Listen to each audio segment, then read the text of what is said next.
How do I deal with an underperforming employee? Underperformance has a huge impact on the morale of the whole team. It soaks up management time and can impact your reputation with customers. It's vital that you deal with it, and yet so often people don't. They shy away from tackling underperformance. And part of that reason is about the fears of giving negative feedback, of telling somebody that they're not doing as well as they could be. It feels like a personal attack. So in order to manage underperformance, we need to take it away from that personal attack. We need to be very specific about what good performance looks like and what's going wrong in this case so that we can resolve it. So that's the steps I'm going to go through today to show you how you can tackle underperformance. The starting point, define what you're expecting. What does good look like? What performance do you need? What objectives, goals, and how does good performance look in your company? So if someone's achieving those goals, what will that look like? Be really clear in your definitions for that individual, for the company as a whole.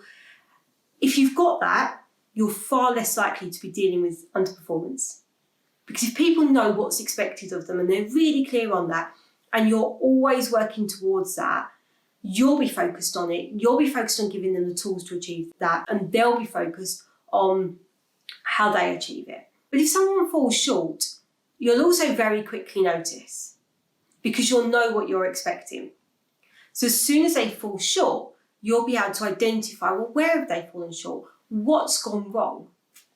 Which bit have they not achieved? And by being able to define that, you can have a conversation that isn't personal, but is focused very much around the role that they do, the tasks, the activities they're undertaking. So you'll be able to clearly define what's gone wrong, that they're here, the expectations are here, and how you're going to close that gap.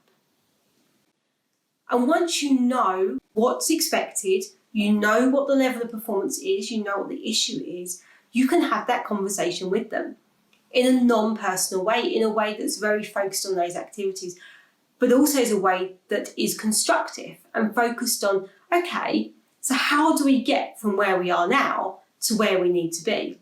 And within that, you'll ask them why they're not performing. You'll ask them why they're not achieving what you expect them to be. And whether that's they haven't got the confidence, the skills, the knowledge, the tools, whatever it is, if you can find from them what's going wrong, what the problem is, you're on a path to being able to solve it. And between you can work together to resolve the problem and get them back to performing, because that's going to be your optimum, to get them back to performing. And if they take that on board, if they're seen as part of that solution, if they're seen that their views have been taken into account, that they've been able to put forward their own requests, their own ideas, they've been able to help create their own path to performance, they're also in a much better place to actually achieve it, because they've taken their own responsibility for that. They've taken it on board and taken that as something that they're going to achieve themselves. So our hope is always, when we have that conversation, is with the objective of moving people forward, of being constructive, of taking someone from where they are now to where we need them to be. But those conversations are also very useful as a starting point if that doesn't happen.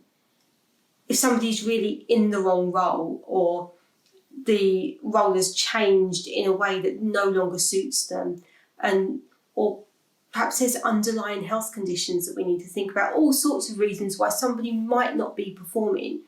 And by having that conversation, we're also starting that path and that journey to being able to resolve those issues. And that may, unfortunately, be a dismissal. That may get to a point where actually this isn't working and then no longer suitable for the role within the company.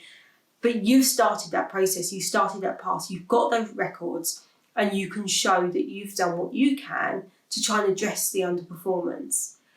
And of course, you'll be in fewer situations where you need to make those dismissals.